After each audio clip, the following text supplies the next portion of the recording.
Hey, it's Pooch here, and we've got a rebrand of the Once Blueies and Chewies podcast. Apparently, a kids program. Bluey had a little bit more traction out there, and people struggled to find the podcast at times. So I've gone with could have been a starter. A little bit of a knockoff from Napoleon Dynamite and Uncle Rico. That feeling of all sports fans feeling like at one stage, they could have, had there not been an injury or the coach had let them in the game. So hence the new title could have been a starter. The gun showing today is because I am fortunate enough to be in Bali this week for as part of a groom's party for a wedding.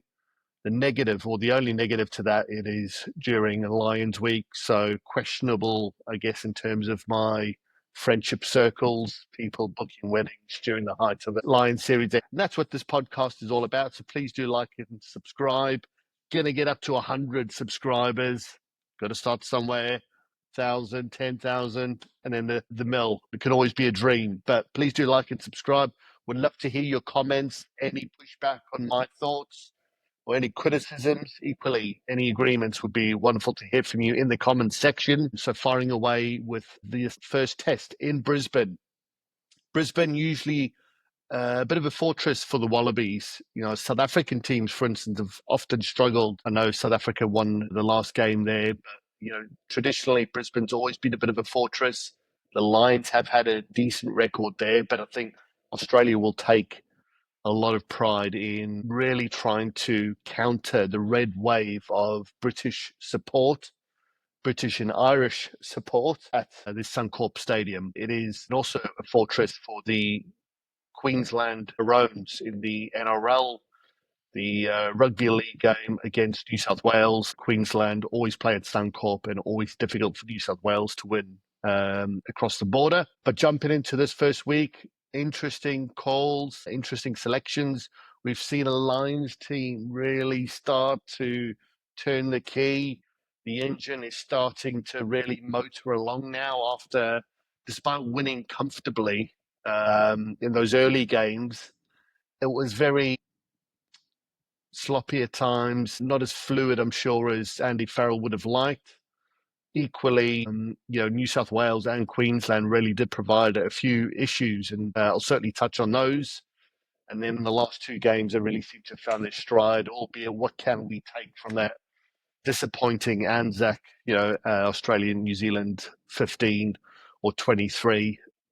Right, what I have decided to do is group each team into the categories and positions that they sit, rank each team out of 10, and give them an overall rating. So let's jump straight into it. The British and Irish Lions front three: Ellis Genge, Dan Sheehan at hooker, and Tag Furlong. Off the bench will be coming on will be Kelleher at hooker, Will Stewart, and Porter. The real difference between, I think, what the British and Irish Lions have got versus Australia is the depth and the difference. The disparity isn't a huge amount outside of potentially Kelleher and Dan Sheehan. I would say is probably the greatest, and it's still not a huge amount. The quality of that front three and the reserves coming off the bench for me is a stark contrast to what the Wallabies are looking at when you consider they have Slipper, Fazler, and Alan Alatoa to start. A lot of experience here. They're really leaning into the boys with experience. Schmidt has entrusted these guys to be able to, in the front row, packing down, to be able to work the arts and at least hopefully see some parity in the scrum. I think the scrum has been a very dominant area for the Lions on this tour. However, I don't think they've actually got out of second gear. Equally, the competition they're scrumming against has been very poor. So we've seen them dominate in that area. However, this is going to be their greatest test. But when you look on paper, really, the British and Irish Lions certainly have the upper hand. The Wallabies do have Angus Bell, Pollard, and Robertson starting ahead of Daniela Tupou, which is a big call by Schmidt. Angus Bell, for me, is the only one of the starting three and the three coming off the bench that gets into the British and Irish lines. When you're comparing teams and looking at who has the upper hand, who would you trade of your team for the others? And for me, Angus Bell is one of the best front rows on the planet. Really strong runner with the ball, good scrummager, good over the ball. So for me, he's outstanding, but he's the only one that gets in. Daniela Tupou not being there, we know what a lot of X factor he has, but he was really underwhelming in that New South Wales game. He's prone to injury, and so his career has always been a bit stop-start, unfortunately for him.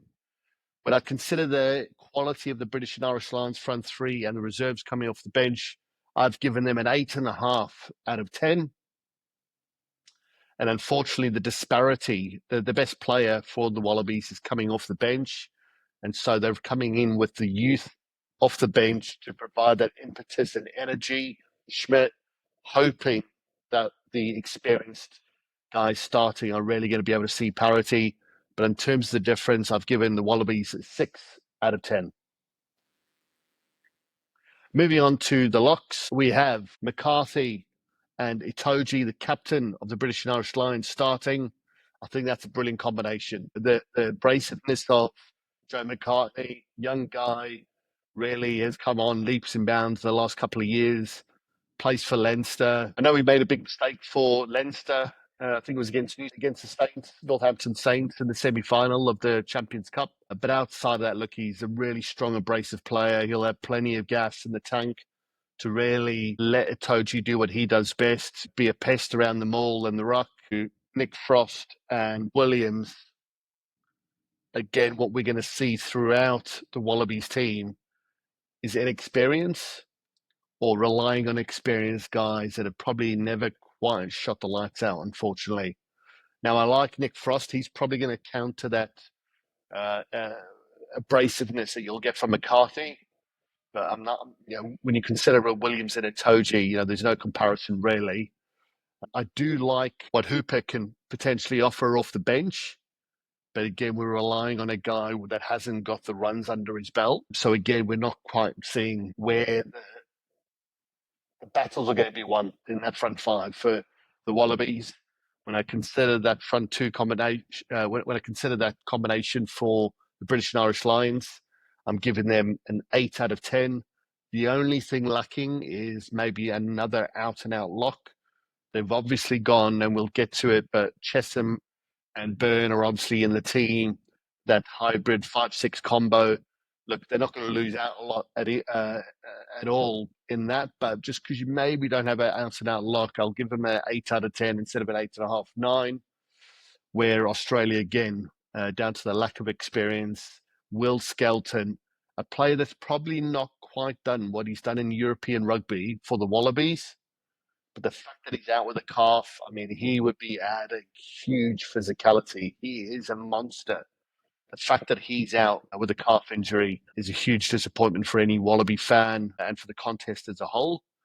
And so, given that combination of Williams, Frost, and likely Hooper, I'm giving them a 6 out of 10. And the British and Irish Lions loose three combination is Tag Byrne, Tom Curry, and Jack Conan from Leinster. Coming off the bench will be Ollie Chessum and the dynamic Ben Earl. I think first things first, looking at maybe the couple of guys I missed out, I would have likely have put Pollock on the bench just because you are getting a lot of upside potential with him. His game certainly, for me, has rounded out very well over the last 6 months. To see his development from a guy who's brilliant with ball in hand, that's his strength, his speed. He's got some serious gas for a forward. However, the work around the breakdown and the like, there has been some serious improvements there. Would his lack of experience, his wanting to prove his worth within the team, be a potential negative in terms of penalties and trying to make maybe too much of an impact on the game? I think that's probably what Andy Farrell would have been looking at. Is he going to try too hard, potentially? And therefore, especially for a first test. You really want to probably just go with that experience. Now, I would have certainly put him on the bench. And the other big chap who's missing out is who's had a fabulous tour so far is Jack Morgan. Jack Morgan, compared to Pollock, is probably 18 months on down the line. Now, while he doesn't have the explosive pace that a Pollock does and the celebrations to go with it, he's a fabulous player. Now, while he has been in a Welsh team that's been on a long losing streak until just recently, he has been one of the standout players both on this tour and for Wales and within the Six Nations. So I think he can probably count himself even more disappointed that he's missed out. I'm sure we'll see him in at least one of the tests. But it is interesting to see. This is the big debate here for me. And the biggest surprise is Tadburn, I would have said, along with the Dan Sheehan, Gibson Park, Tuipulotu, and Finn Russell at 10 would have been my absolute dead-end starters. But Tadburn has looked way off the pace. He's just not looked himself. He's been sloppy. He's been giving away penalties, made some very poor mistakes. So un-Tadburn-like. He's a guy that you can usually rest your hat on that he's going to have an 8 out of 10 performance no matter what. Such a solid, strong performer guy that as a coach, I'm sure you must absolutely love because you know what you're going to get week in and week out.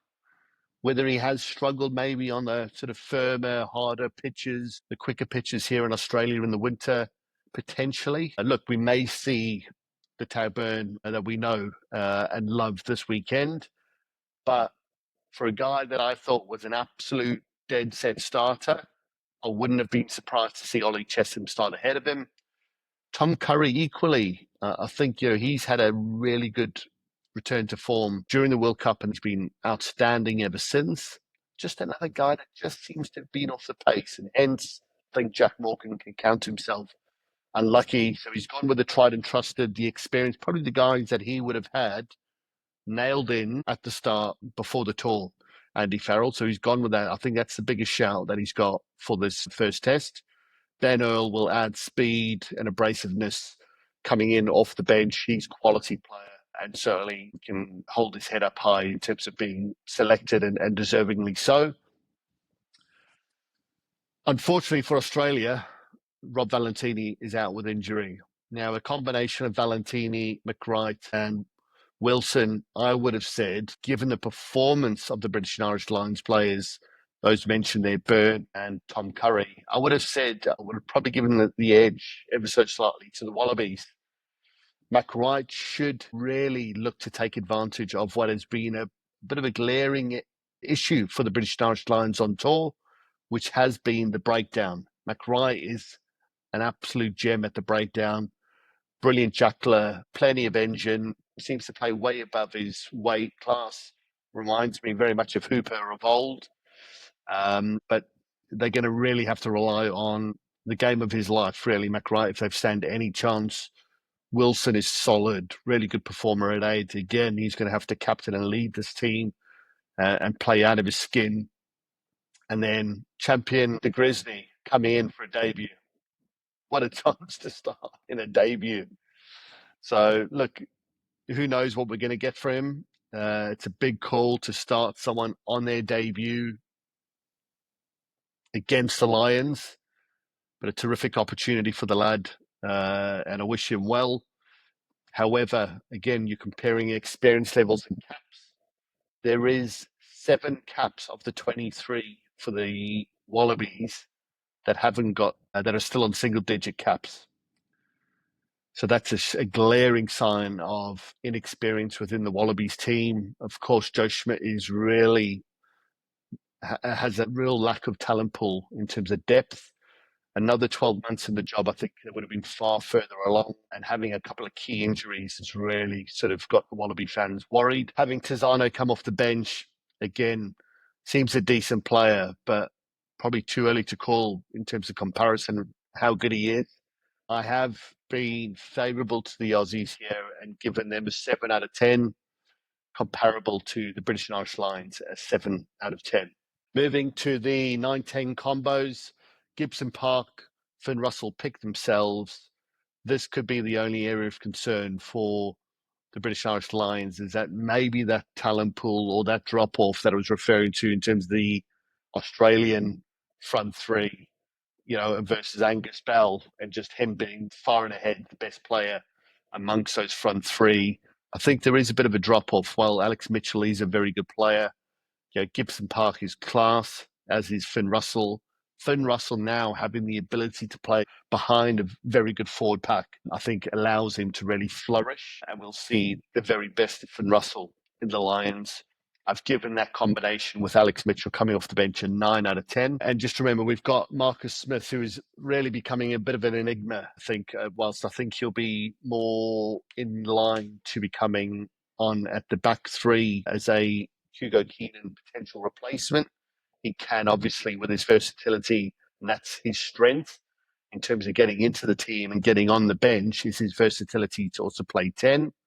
However, I think his versatility is also his Achilles heel, because I think certainly at 10, probably the more willingness to go on his own in the first instance is probably the difference in style. Equally with Finn Smith, I think that's the difference, and why Finn Smith is now the starter for 10 for England. And so we'll see. It'll be interesting to see if there's obviously an injury to Finn Russell. That'll be a big concern for the Lions. But Marcus Smith, I'm sure, will be more likely coming in for Hugo Keenan as a priority, but equally he can play 10.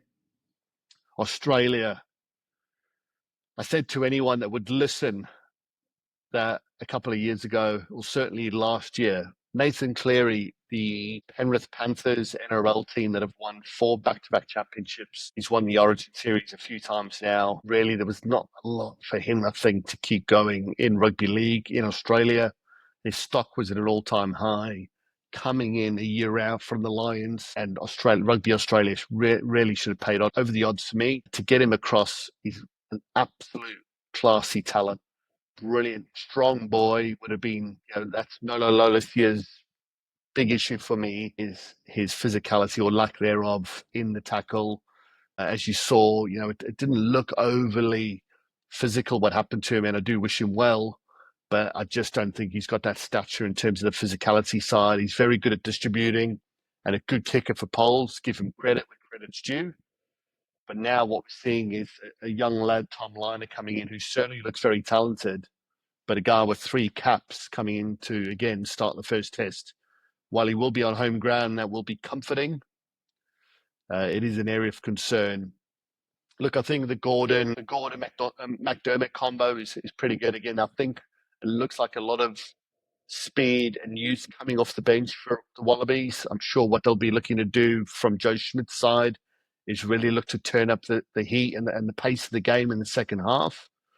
However, will the game already be lost at that point, potentially? So we've got Donaldson and Liner at 10, 2 guys with very little experience at international level playing in the cauldron of the Lion series.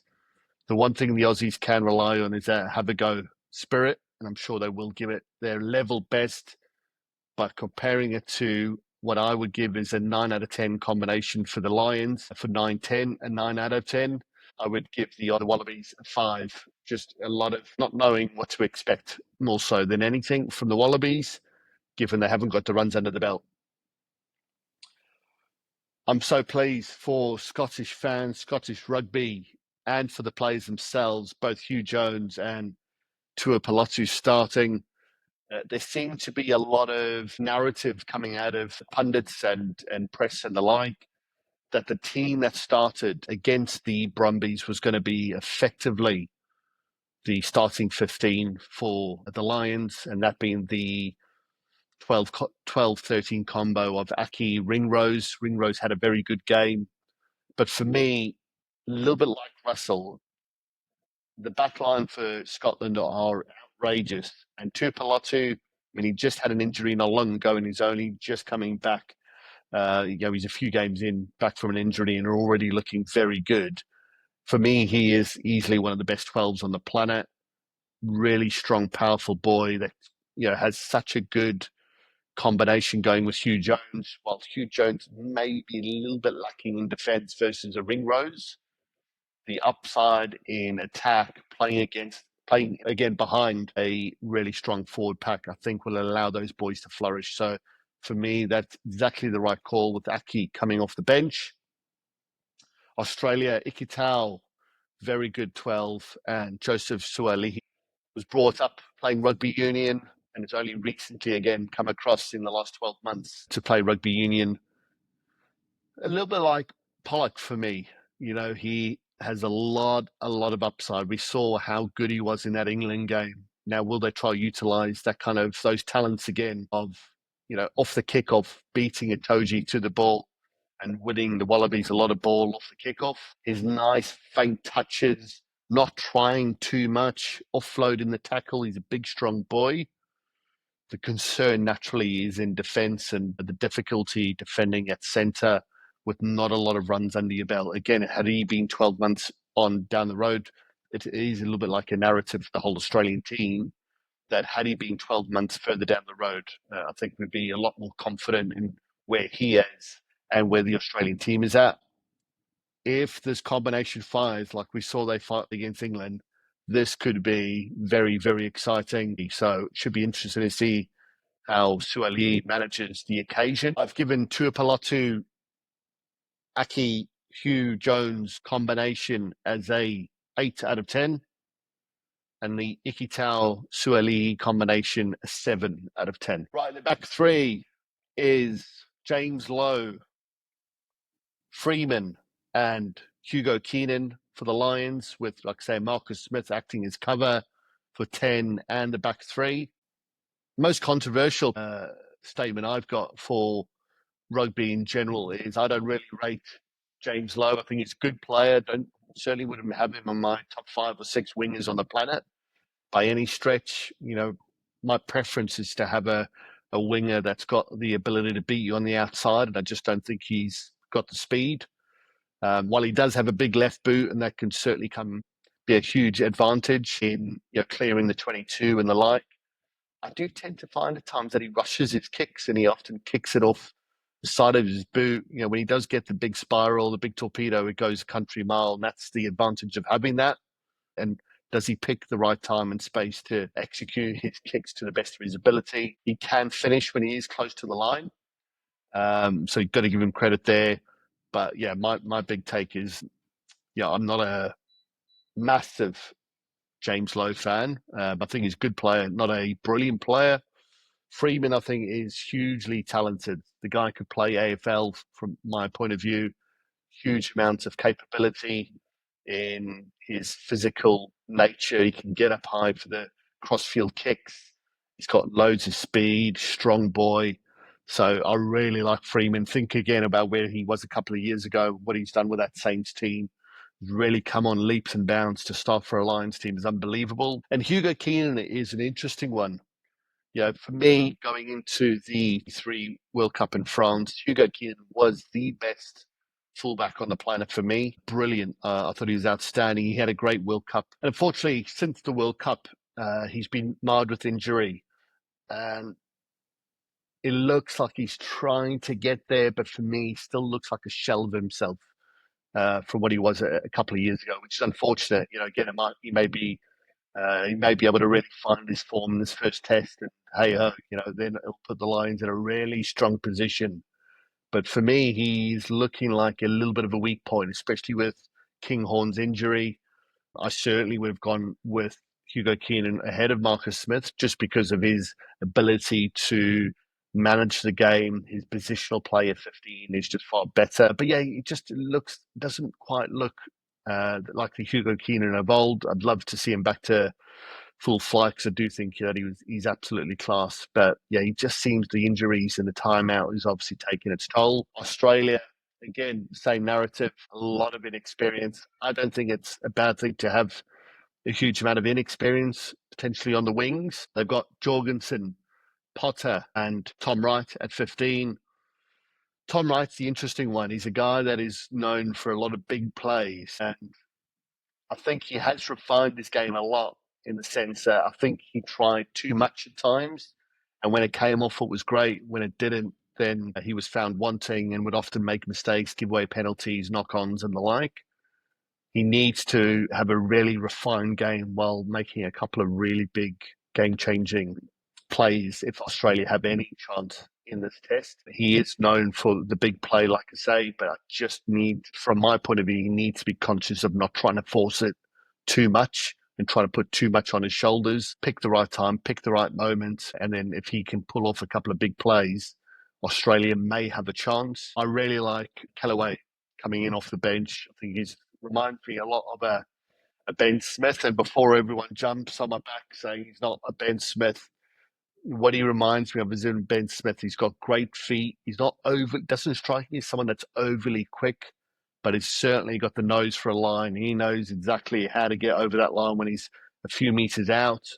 He's often very difficult to stop, picks the right space, and is able to finish. Equally, he's also, given that he's not overly quick and overly physical, he seems to have the feet to be able to beat that first defender each and every single time. So I really like Kellaway. He'll be disappointed not to be starting, but a really good option to come off the bench for the Wallabies. That'll be a good strength for the Wallabies there. Wallabies, 7 out of 10. Again, Jorgensen, hugely talented. Again, another one of these talented Aussies coming through. But again, just not a lot of runs under the belt. With the Lions, I'm also giving them a 7 out of 10. I think the Wallabies are really, Joe Schmidt are really going to have to be target the full pad position big time because, again, Hugo Keenan not quite being where he was a few years ago and then Smith coming off the bench, they'll certainly be looking to eye up a few plays to take advantage of, that being probably a small weakness in the Lions team. Counting those up, I've got the Wallabies at 38 out of a possible 60. Not great reading. The Lions, 47 out of 60. I think really for me, it is the taking trust in the Suncorp Stadium. I know the Wallabies have lost there to the Lions before, but overall, they've got a pretty good record there. So it'll be a good hunting ground for the local Queensland Red players within the Wallabies setup. The Wallabies do have that underdog spirit, that have a crack, have a go kind of mentality, which I think, will serve its purpose a lot in this game. But that needs to be mixed with a strong combination of Schmidt brilliance and genius to have an opportunity to steal a march on the Lions this test. I've got the Lions by 10. I really hope Joe Schmidt's team can pull something out the fire here and really make a series by putting out a good marker to start off. I think the Lions can still win the series naturally, even if they lose this test. But the Wallabies, I think if they lose the first one, it'll be very difficult for them to come back. We need that have a go mentality for the Wallabies mixed in with the genius of Schmidt to stand a chance. Thanks, everyone. Love to hear your thoughts. Cheers. Bye bye.